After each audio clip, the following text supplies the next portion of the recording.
If you had to come up with a reason to leave Canada, what would it be? What would your main reason to leave Canada be? Leave it down below in the comment section as we go through another reaction video on someone going through this very dilemma. Young Canadians and young families leaving Canada for greener pastures. Once again, here we go. I'm going to leave their video down below as well in the description so you can go subscribe to their channel as well if you like. And with that being said, let's dive into today's video subject. So to the back of us, this house is 2.5. Maybe this house is like 1.8, 2 million, 2 million. Those? Yes. 2 million. Yes. Oh my God. This one for sure. This yellow one, 2 million. Idea. We're here in Vancouver. Actually, I was just going to say, it's either Toronto or Vancouver with those prices, but of course Vancouver really rainy and gloomy, and people pay a lot of money to live in a city as disgustingly gloomy and gross in terms of weather. Obviously Vancouver, there's some beautiful things about it, but the weather is definitely something to dislike. we went to elementary. This is my hood. I have a lovely guest here. What's up? Very successful digital marketer, family, and plans to just, as you're getting more successful, building more wealth, Yes. you decided to, or going to leave Canada. I think so. I'm going to be leaving probably starting February. I'm really starting to cut the ties like you and be done for good. I've already left many times and I'm back because we had a second baby recently and we needed that family support. But yeah, we want to find the ultimate place for our family where we're treated really well and money can actually be sustainable. So before we get into it, you want to do a little intro? Who are you? Who are you, Rich? Well, my name is Rich UX and I'm 40 years old. I'm married, I have 2 children, and I've been a freelance digital marketer for over 10 years. I've been making websites and videos just as long as you have. We've been both on the YouTube grind for almost 10 years. Me and Rich go way back. way. Like I've seen this guy's early days, he's seen my early days, and we've just been grinding. And I also help people online to try and do the same thing. Learn marketing, help other people, and make remote income. Everything is online now. So what is your main revenue? My main revenue is my clients. They pay me every single month to manage their... Yeah, that is very convenient as well. Obviously, if you are going to leave the country, if you work online, like that is something that gives you access to so many different places. As long as you can get a visa, especially if you have an extended family somewhere else, it's easy to actually move abroad. But if you're someone who works locally, it's definitely way more challenging. I would suggest to people who are potentially looking to at least see what's outside of Canada to try to get some sort of side hustle going online, whether it's a YouTube channel, web developing, or even marketing, because it will give you opportunities to at least explore a little bit here and there and see whether or not you like what you see outside of Canada. Website, make their videos, social media, help them with marketing things. I do like a lot of different things, and that's like my specialty, is being kind of multi-skilled, so they can just work with one simple marketer instead of like all these different outsourcers. So, you know, 5 figures there. And then I'm trying to grow a business of my own brand, which is barely profitable, if that. We're trying to grow it. And that's the Rich Anish Academy. That's where you can learn digital marketing from me and others and be in a part of our community. Vancouver, right? Yeah, all my life. Born and raised? Pretty much, yeah. I lived in Burnaby for like 20 years. Where'd you go to high school? Burnaby North. Oh, damn, okay. Yeah. And then university? I went to SFU first, then I transferred to UBC, graduated, I went to law school in Manitoba. Right, so I saw the comments on your video, and they're like, why didn't you keep going with the law? Yeah. I just believed that it had reached a ceiling, and I could see as I was going to law school, like the opportunities fell off. How hard you had to grind for like even 70, 80K. 70, 80K is a lot back then. It was not bad. It wasn't bad, but I didn't crave money. I actually I came from a successful like online poker life.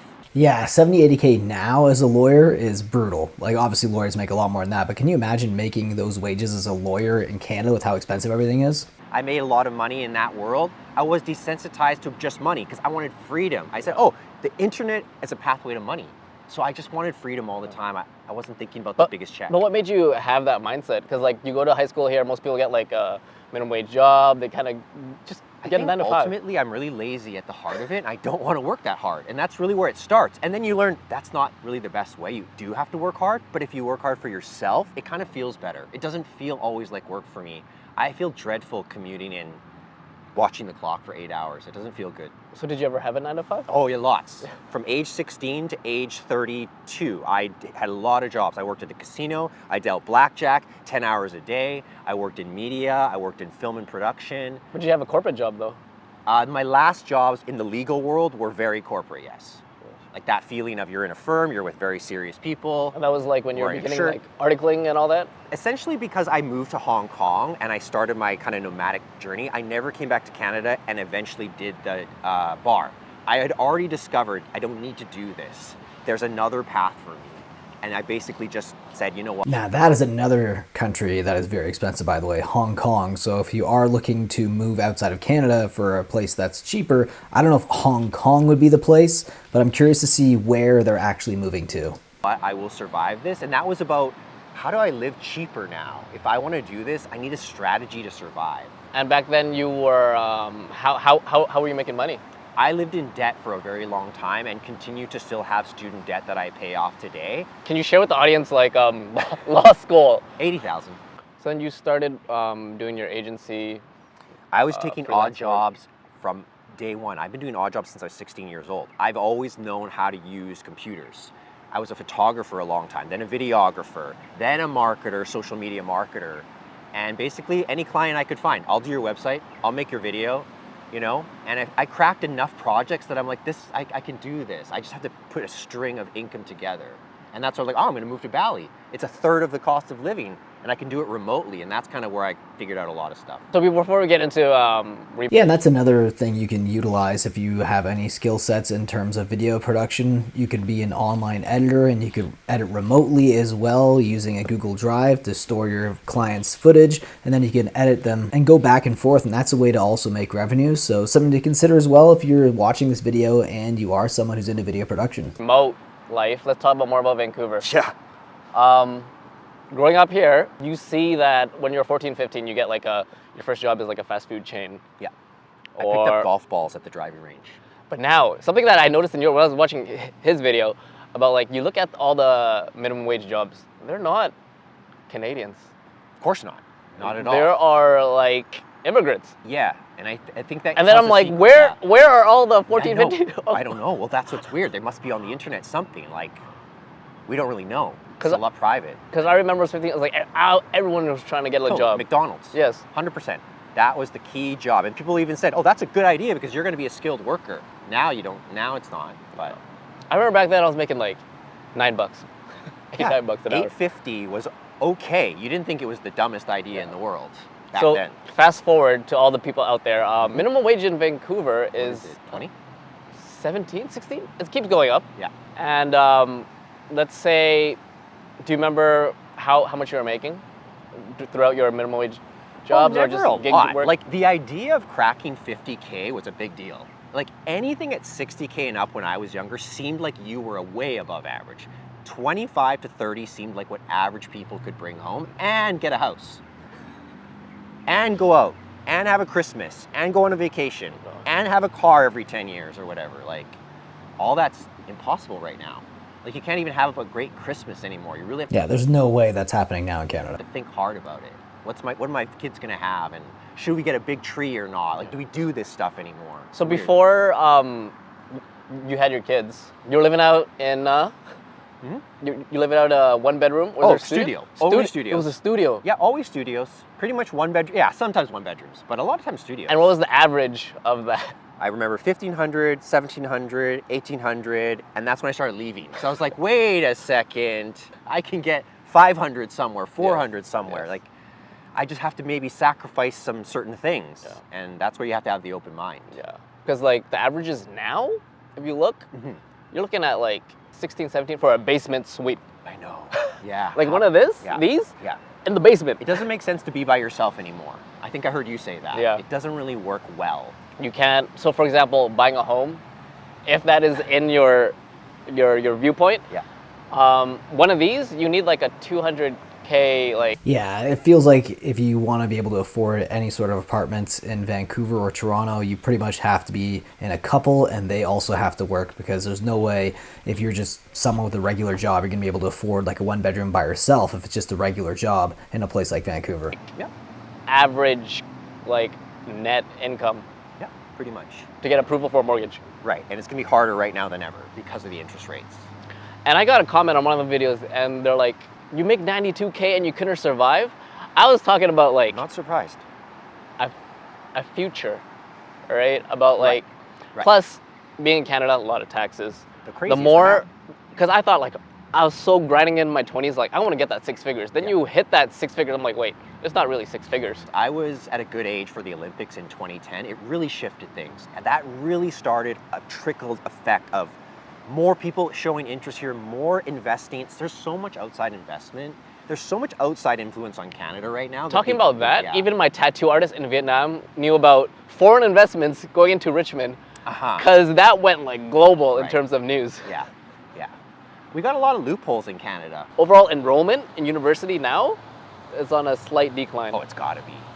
I'm surprised it's not more. I think people feel compelled to help to do what's right, and they think that they want to make their parents happy still. That's gonna last for Option a while. number 2 is also, it was a way for international students to get into the country. Oh, totally. But they used a lot of these weird little fake colleges. You ever go downtown? There's like 50 fake colleges there. It's hilarious. Finally, they're shutting down on those. Yeah, they have to. It's just all fake stuff. So to be happy, you need 100K minimum. To be happy. And what does that even mean anymore? It means what? That's not even prepared for the future. Yeah, and they pretty much just utilize that as a way to buy property in Canada. It happens so much in places like London, Ontario. It's just ridiculous. Buy a couple drinks on the weekend, that's not happiness anymore. Like, things are gonna need to change, and the world's gonna shift. We're going through that. And what's the solution? The solution is you probably need a second job, and that sucks. So what is the alternative? A second job and a side hustle. What's a side hustle? Grr, vague, right? Well, I would say make your side hustle until it becomes your full thing. And that's the discovery for each person. Like, what should my side hustle be? I was always a Gary Vee fan, and if I was totally broke, I would go back to Ubering and DoorDashing, which I did at first. And even today, what I make now, I'm like, should I go flip on eBay for some extra cash? Because I'm gonna help someone find a good that they want, and I'm gonna deliver it to them, and that's fine, you know, make a few extra bucks on the weekend. So it begins with saying, I need more, this isn't gonna work. A lot of people I know in Calgary do that. That is like one of the biggest side hustles. And if they're not selling things on eBay, they're gonna sell it somewhere else. But that's something you could do in a country like Canada. Unfortunately, if you're gonna live in a country that is not as much as a consumer country, you know, somewhere in Asia or like even Brazil or South America, you might not have that same, you know, availability as an option, right? So you are lucky if you're living in North America, because there is places and cities that have garage sales where you can find things cheap, and obviously you can find good items, desirable items that people might want to buy on eBay. But if you're in another country like in Asia, you're not going to have that type of opportunity. And you got to get crafty and creative, but you have to drop the ego to start, because it's going to be a bit shitty at first. You're going to struggle to figure it out. But what I discovered in my life is that everything needs marketing, and now marketing means making content. That's essentially it. Posting, writing, creating. Everyone's got to start creating. I think of the online world as sort of a gold rush, and everybody's moving online. And I like to say, oh, you should sell the shovel. Don't worry about chasing gold. Don't be an influencer. Help an influencer. And you've done that. Yeah. And that can pay well to get started until you have a story worth sharing. I don't know, but what do you think about this? Should people just start documenting their journey from the start? Now, is that a viable idea anymore? I worry about that. I think yes, if it's like now it's like very mission focused. If you're like, okay, I'm gonna give myself 6 months to become a content creator, and people want to follow that, right? So a timeline. Yes, versus just see what happens. I'm just gonna vlog my lunch. No one gives a shit. Yeah. Especially now in this with TikTok. So purpose. Yes. Gotcha. Yeah, you're right. That makes sense. I see that. I see journeys. I do like following journeys. Dated day 7 of doing X, day 25. Yeah, that's pretty good. But I want to just make it clear that my idea is to help other people who are already doing well, and it can take you some time to become confident to do that. But I started with helping my friends and family. I made websites for whatever the hell I wanted to make it for. I didn't ask permission. And it's so cheap now. You got to try. And that's the thing. When I came up in video, cameras were so expensive. You needed tapes. There was no digital hard drives. Now you have 8K phones. It's unbelievable. And you can airdrop that stuff from different, what we used to have to go through to transfer and save footage, sickening. People are very lucky now, but they're in the problem of overwhelm of ideas and options now. There's shiny object. They can't start. But hey, what is your alternative? That's the reality. And what are your kids gonna think? That's what I think about too. It's like, oh, I'm doing this for my children, not for me anymore. That can help you break the ego. I have no idea. I work in 9 to 5, 50K. Yeah. I hate Vancouver. It starts with hate. It starts with the burning hate that this is not right for me. It starts with that. So if you have that, great. You have a fire lit. I've had my fire lit for 10 years now. It doesn't burn out. Once you really light it, you're like, I want my FU money. I want to take over. I want to be the best I can be. So what you should do is realize that everything in the world about money starts with skills. Skills around how to use money, skills around. Yeah, that really is kind of true for me when it came to Toronto. That burning kind of desire and just that ember inside of me, that hate, was mostly stemming from the fact that housing was so unaffordable in the city that I grew up in, a city where my father had just a regular job working at the post office out of all places, and he was able to support a family of 4 at the post office. Now, good luck with that. Marketing a product, skills around sales, okay? These are the most important things by far. And I would start reading $5, $10 little books about that stuff until I understood, okay, I can take this little pathway. I would follow just a few people online that are doing exactly the life you want and listen to them 100%. What I see people doing is 2 major problems. One, they look at other influencers, but then they do what other people say and they mix it up. And that doesn't necessarily work because people got there differently. Listen to someone who's doing what you want. The other thing is people have the dreams, but they forget how hard we've worked and how many videos we've made and how many edits we did. It is an effort. And so you have to think about, okay, if I want to make $5K a month remotely on the internet, what do I have to do? Maybe I have to call 50 people. Maybe I have to make 5 websites a month. Maybe I have to make 20 posts a month. There's an input to that output. If you can crack that secret for you because you have different skills, you're on to it. Whatever that is, I can do this, I get money. Scale that up. Just repeat that. Charge more over time. It's a simple pathway of starting from the bottom. I start from 0, all debt, and I just keep coming up, More skills, which creates more confidence, which pulls more people to be like, I'll give you more money. But to be a devil's advocate, what if I don't want it? Because that is a entrepreneurial thing. Right. And not everyone has the kahunas Okay. or mindset to be like, oh, I want to work. I don't want to work, be my own, it's too scary. I want that steady, quote unquote, paycheck. Sure. And I think that the only equation you should look at is, what is the risk that my job still exists in 10 years? And if you're someone who's like very smart, very educated, very skilled in your job, you'll probably get it raised. You'll probably move up. If that's you, probably stick to that. I'm not going to tell you to change that, but a lot of people, they don't realize their job's not going to exist in 10 years for whatever reason. Layoff because of the culture world changed, or AI, automation, robots. There's more than enough work for everybody, and you only need a couple clients paying you every month. I have 4 clients every month, paying between $5,000 and $10,000 every single month, depending on some of the workloads. That can last so long in so many countries. And once you have that remote income, you're just like, this doesn't make sense. I don't need to be here anymore. I should go where rent is cheaper and food is cheaper. So you want to stretch your dollar? Of course, because I don't want to work that hard. I said I was lazy in the beginning, and you know what I found out? People who don't think they're lazy think they're working hard enough. People who do think they're lazy realize, oh my God, I'm not working hard enough, I've got to go. So sometimes when you don't realize you're lazy or you think you're not, you actually work just average. I started working way harder because I realized laziness is my enemy and I have to take action every single day. So did you know this about me? Every day I'm at Starbucks at 6 a.m. to 8 a.m. I'm one of the only people there every single day, they'll tell you for sure. So I get 2 priority work hours every single day. I get more done than what most people would do in 8 hours at the corporate job because it's focused. I want to be there. I know what my goals are. So like I said, you have to want it. You have to have a burning fire every morning. I'm like, I got to go. I can't wait to go work on my life. So it's awesome. Now that you have your remote life, remote income, like how much hours do you actually work a day now that you have 2 kids? So like I said, I do 2 in the morning, then I go home and help my wife. If she wants to go take them to a program, I'll send them off and I'll get a couple more hours. Now it's up to me how I use those, but I'll often do Zoom calls, I do training calls, make content. So it will still fluctuate between 2 and 8 hours a day. I never work more than 8 now with kids. And with kids, you're trying to like sneak in a half an hour here and there. So like I said, 2 in the morning, pure deep work, important work. Afternoon, take a call. Afternoon, squeeze something in. Never missing a minute. That's crazy. He doesn't work more than 8 hours now. I guess with the kids, that makes sense. But it's funny, his routine is very similar to mine so far. Again, I'm someone who could technically move abroad and test that out. My wife is from Brazil. I'm actually going to be making some content in Brazil in a month from now. So if you want to stay tuned to the channel and watch that, please hit the subscribe button and like this video, because I'm going to show you guys a different side of the world that maybe you guys didn't even think about, and I'm going to compare it to Canada. So those videos are going to be very interesting. So you're going to want to stay tuned for that. Like, I don't watch TV, I don't watch movies, I don't listen to popular music, I only listen to podcasts, I only listen to training content.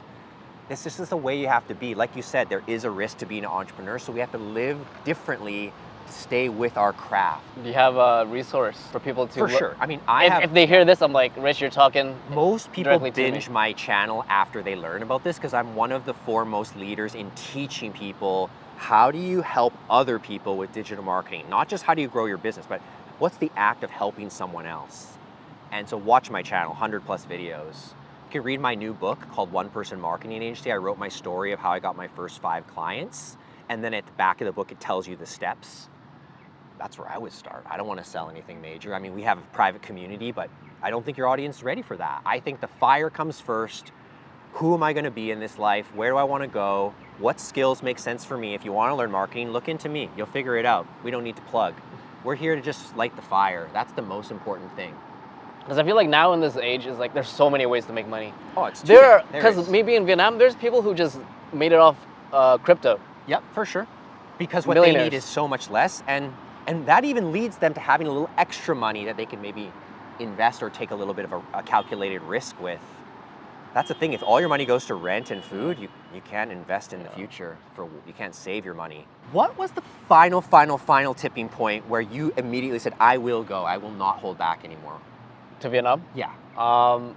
Because people think like, oh my God, I'm gonna go to Vietnam as like a vacation. You're pretty much trapped, actually. That's how it goes. If all of your money goes into housing, taxes, and food, like it does in Canada, then you're actually trapped. So if you can find ways to get side hustles, grow your income, also find ways to make income online, it opens so many doors. And it just happened out of the blue. I met him 10 years ago. I remember one of the things I told you, I want to go to Vietnam. This is like 24-year-old me. You had the vision. Yeah. Working in like a 5,000 person company, very corporate, very a lot of like old money, like old people who've been there for like years, kind of control. It's like chess. You get that with like being an entrepreneur, and you kind of like, but like this is like settled in corporate BS that it was so disgusting. And because we talk about like the rent of Vancouver, people suck up a lot just to keep their job. For sure. And the minute that they're willing to fire someone to get a pay raise, they will do it. And I was like, not happy. Let's just do something I want to do. Did you need like a financial bank account number to make the move, or did you have enough cash flow that you felt confident in it? I feel like I've been smart with my money, where I'm like 5 figures, I can burn, and I'll be okay. Perfect. And when you go to Vietnam, I'm curious, like, do you seek relationships there at all? Like women, like, are you open to that, or are you there to be like a creator? Are you on a mission, or are you open to like just falling in love and starting a life there? Like, how does Peter think about that? The joke is like, I'm going there to find a wife. That's how every time I talk to like a Grab, it's like the Uber driver. Yeah, they must love that one. And then they're like, why are you here, bro? Canada is like the dream. And then the only way to get them to be like, oh, okay, it's like, I'm here to find a wife. That's a good one. And then they just get quiet. Yeah, they must be so shocked. They don't see it. They don't know Canada. They don't grass know is always greener.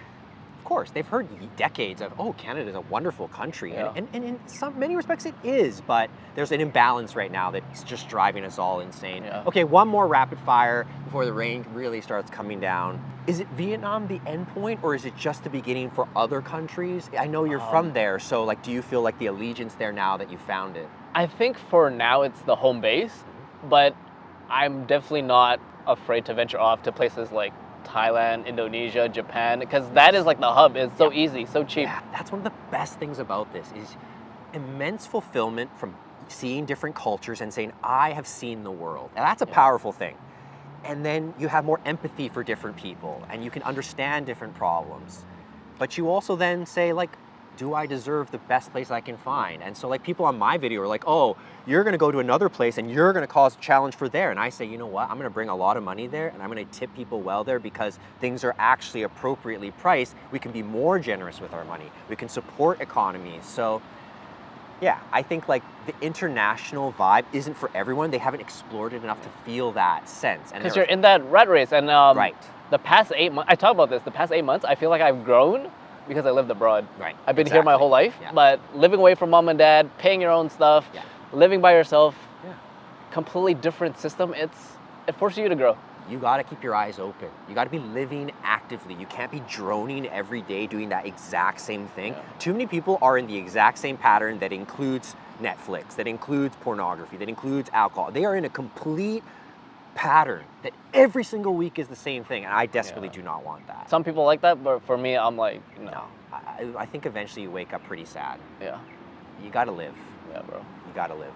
All right, cheers, bro. That was a very insightful video, and it's something that I've considered myself. That's why I like to do videos like this, because I have a wife who's not from Canada. Full disclosure, she is from Brazil, so I will be exploring Brazil for at least a month with my newborn son Logan, and I'll see whether or not I actually see that as a viable option. I'll talk about the challenges of potentially living in Brazil and also the benefits, and if you guys want to follow along with that journey as well, again, subscribe to the channel. So let's react to some comments about moving out of Canada. That was from one of my previous videos. Here's one. Taxes are what kills us. Yes, prices are high, but that's not what's killing us. Taxes are always rising and never ending. Once a tax is imposed, it is never canceled. That is very true. So a little bit of a history lesson here. Income tax was actually supposed to be temporary to help support World War I. So it was actually implemented just for the benefit of funding a war. Then of course they never got rid of it, because why would they? So much extra money the government's getting. It would be stupid for them to get rid of it, right? So now it's something that's just part of everyday life.